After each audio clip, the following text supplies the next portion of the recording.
America wasn't always safe. Some disasters left entire towns in ruins, millions displaced, and history scarred forever. From choking dust storms that swallowed the Great Plains, to floods and fires that erased cities overnight, families lost everything. Children grew up in fear. Entire communities vanished. And the most terrifying part? These disasters weren't always natural. They were fueled by human choices. Today, we remember them and ask, could history repeat itself? These are the 3 worst disasters that shook America. At 5:12 a.m. on April 18, 1906, the ground beneath San Francisco ripped apart. In just 48 seconds, nearly 80% of the city was destroyed. Houses vanished, streets cracked into gaping chasms. Railways and bridges twisted and collapsed. Massive fires erupted simultaneously across multiple districts because the water mains were broken. A city of 400,000 people faced not just an earthquake, but an instant inferno. This wasn't a warning, it was an apocalyptic event happening right now. Why does this matter? San Francisco was the jewel of the West Coast. Merchants, laborers, families, all built lives on soft hills and reclaimed land, later shown to be deadly unstable. Bridges, ports, railroads, all immediately crippled. Water, crucial for firefighting, couldn't reach the flames. Fire hoses were useless. Every passing minute increased destruction. Every step brought total infrastructure collapse closer. Every loss was tangible. Small businesses were obliterated, warehouses with supplies burned, bridges and roads gone. The population was trapped between cracks in the earth and walls of fire. San Francisco wasn't built on solid ground. The city rests on sand and clay, perfect amplifiers for seismic waves. The San Andreas Fault, a 1,200-kilometer-long fracture, had been under decades of tension. That morning, plates shifted 6 meters in some areas, an enormous displacement. Streets split. Buildings trembled like houses of cards. Residents awoke to falling bricks, creaking beams, and shattering glass. People clutched anything to avoid being crushed. It wasn't unexpected for scientists, but nobody could imagine the scale. When the ground paused, even for a moment, the residents realized it was just the beginning. The consequences were systemic. Water mains ruptured, fire departments paralyzed, telegraph lines broken, communication obliterated. Within hours, fires erupted in 12 districts. By nightfall, flames engulfed 25 blocks. By morning, 400 blocks destroyed. Hundreds of businesses destroyed. Thousands left homeless.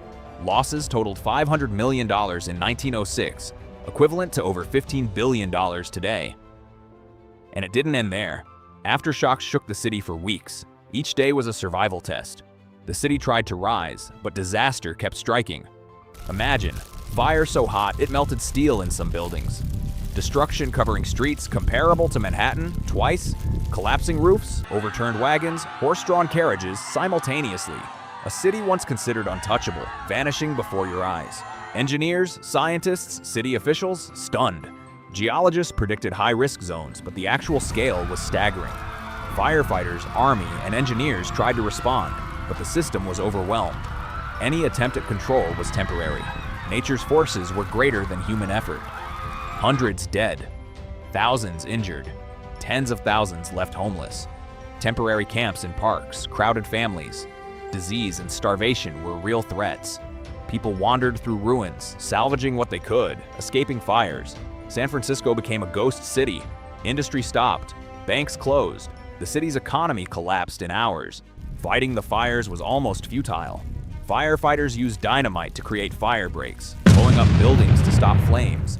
Army tried to maintain order, firing shots into the air to deter looters. Water couldn't reach the flames. Horses collapsed. Streets blocked. Every attempt at rescue was temporary. The fire kept spreading, devouring new blocks. The scariest part? This isn't just a San Francisco problem, it's a warning for the entire West Coast. The city sits on the Pacific Ring of Fire. Other cities, Los Angeles, Sacramento, Seattle, are at risk. Modern infrastructure is just as vulnerable as it was in 1906. One major earthquake, and history could repeat itself. San Francisco survived, rebuilt. Modern buildings, bridges, and transport. But the Earth never forgets. The San Andreas Fault is still there, still holding tension, still ready. The question isn't if another quake will happen. The question is, will we be ready when it comes? History showed it. Cities can vanish in minutes. The winds of tragedy hadn't finished sweeping the country yet. The levees failed. Entire neighborhoods disappeared underwater. Thousands trapped in seconds. Imagine waking up and finding your entire city underwater. Streets gone, homes swept away, lives hanging by a thread. And it wasn't just a flood. It was a storm of unimaginable force, one that turned a bustling American city into a waterlogged nightmare in hours. Every heartbeat mattered. Every second counted. New Orleans, home to nearly 500,000 people, a city known for jazz, food, and vibrant culture. But on August 29, 2005, it became a city under siege. Floodwaters poured in. Hospitals filled with patients trapped in elevators. Electricity failed. Communications vanished. Families were separated. Children stranded alone. Every street, every block, every home became a potential death trap. And the danger wasn't slowing down. Within hours, the water level kept rising, swallowing entire neighborhoods, and the city faced a crisis unlike anything in modern American history. To understand the scale of this disaster, you need to know the city itself. Much of New Orleans sits below sea level, cradled by the Mississippi River and protected by levees built decades ago. The levees were meant to hold back occasional floods, not a Category 5 hurricane with winds over 170 kilometers per hour. For years, engineers warned the system was fragile. Maintenance was deferred. Budget cuts delayed reinforcements. Then came Katrina, a storm of historic proportions stretching hundreds of miles, bringing wind, rain, and a wall of water that no one in the city was truly ready for. It started as a hurricane far in the Gulf of Mexico, but by the time it hit, it became a machine of destruction focused on New Orleans. When Katrina finally made landfall, everything changed. The levees broke in more than 50 places. Streets turned into rivers. Homes collapsed. Bridges were submerged. Within hours, nearly 80% of the city was underwater. But the disaster didn't stop at water. Power grids failed. Communication systems went silent. Food and clean water disappeared. Hospitals struggled to operate. Looting erupted in some areas. Emergency services were stretched to the breaking point. The storm was no longer just a natural phenomenon. It had become a human catastrophe. Lives were not just threatened, they were being torn apart. Try to visualize the scale. 20 feet of water covering entire neighborhoods. Enough to submerge Manhattan's streets. Bridges underwater. Cars floating like toys. Hospitals isolated on small islands. Families trapped, screaming, praying. Every moment mattered. Every inch of water brought more destruction. And this wasn't a slow event. It was fast, relentless, unforgiving. The city was a labyrinth of chaos, where one wrong turn meant life or death. Engineers had warned of the levee's vulnerability for years. Scientists predicted the flooding could exceed historic levels. FEMA, the Coast Guard, and the National Guard were on high alert. But Katrina's speed and intensity left everyone scrambling. Emergency resources were scattered. Communication failed. Plans meant to protect the city crumbled faster than the levees themselves. Even decades of planning couldn't match the force of nature unleashed that day. By the end, 80,000 people were left homeless. 1,800 lives lost. Thousands more injured. Entire neighborhoods vanished or became uninhabitable. Families were torn apart. Children separated from parents. Hospitals, schools, and businesses destroyed. It was not just a storm. It was the collapse of an entire urban ecosystem. Each face in the crowd represents a story of survival, despair, or unimaginable loss. The city's soul had been submerged, and the scars would last decades. Temporary sandbags, emergency pumps, barricades built in the last hours. Nothing worked. The levees breached repeatedly. Rescue attempts were hampered by rising water and debris. For days, thousands waited for help that often didn't arrive. Every attempt to stop the flooding failed against the overwhelming force of nature. The disaster exposed systemic weaknesses, both in infrastructure and human response. And the lessons were painfully clear. Preparation alone could not prevent catastrophe. And the terrifying truth? New Orleans is still vulnerable. Rising seas, aging infrastructure, climate change. Katrina was not an isolated event. It was a warning. The next storm, stronger, faster, more unpredictable, could bring even greater devastation. The city lies beneath the threat, ticking like a time bomb, waiting for the next catastrophe. The waters eventually receded. The city rebuilt. But the lesson remains. Nature doesn't negotiate. Infrastructure fails. Humanity struggles. Katrina wasn't just a hurricane. It was a warning. The system is still running. But for how long? But even after the waters receded, the disaster was far from over. Dust storms swallowed towns whole. Crops vanished overnight. Millions fled the land. Imagine waking up to black skies, choking dust filling every corner of your home, your farm, your life, the wind tearing through fields, burying homes in seconds, leaving families desperate, hungry, and alone. And this wasn't a single storm. It lasted for years, turning the heart of America into a vast desert of despair. The Dust Bowl hit the Great Plains, Oklahoma, Kansas, Texas, Colorado, and New Mexico. Millions of people were affected. Crops destroyed, livestock dead, food scarce. Families watched their livelihoods vanish in hours. Children became ill from dust pneumonia. Schools closed. Towns emptied as people fled westward in search of safety. Entire communities were left abandoned, while others barely survived, living in makeshift shelters, scavenging what little remained. To understand the Dust Bowl, we need to go back to the 1920s. Farmers plowed the prairies to plant wheat and other crops, stripping the land of its native grasses that held the soil in place. The Great Depression made it worse. High crop prices turned into desperate over-farming. Then came the droughts of the 1930s. No rain. The soil dried, cracked, and turned to dust.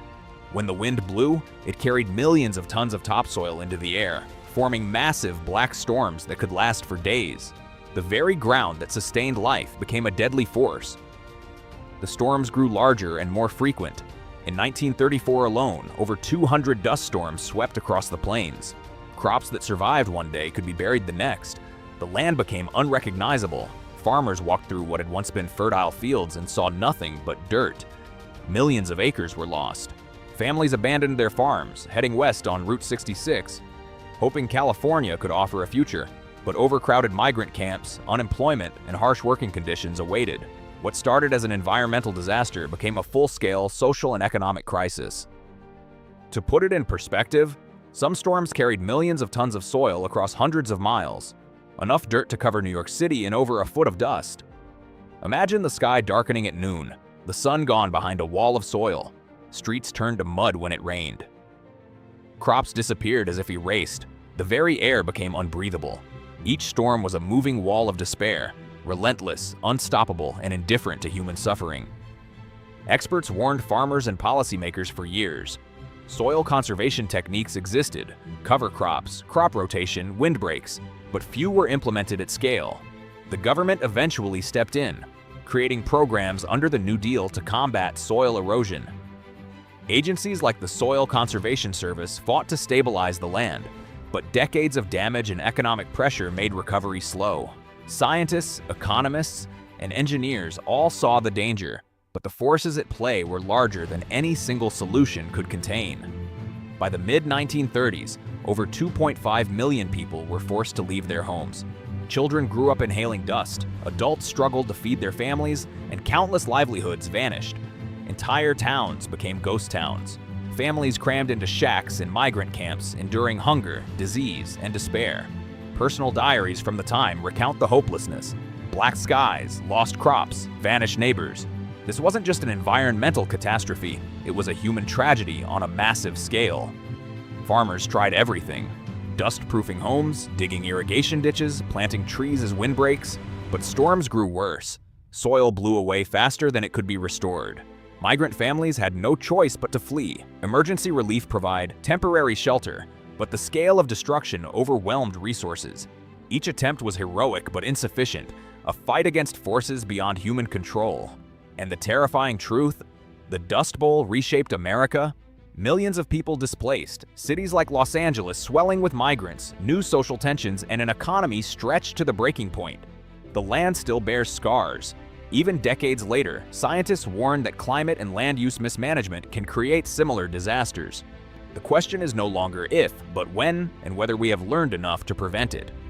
The Dust Bowl wasn't just a storm. It was the collision of nature, human ambition, and economic desperation.